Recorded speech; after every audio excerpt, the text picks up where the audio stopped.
A flame bowerbird, the world's most brightly coloured bird. He spent several days building his bower, and now he's applying the finishing touches. He works hard on making it bigger and better. Flame's bower, on the other hand, is short-lived, likely to last just a couple of weeks. Even so, every stick has its place. And detail is everything.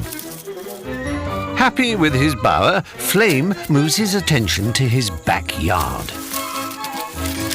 If he wants to impress a female, it's important to get this right too. For both, creating the perfect piece of art is time-consuming work. And occasionally frustrating. If only he had hands.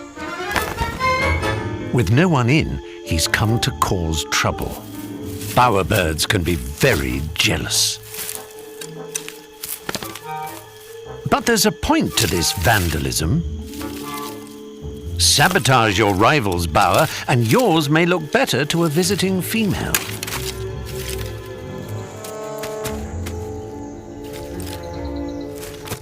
A Doria's hawk.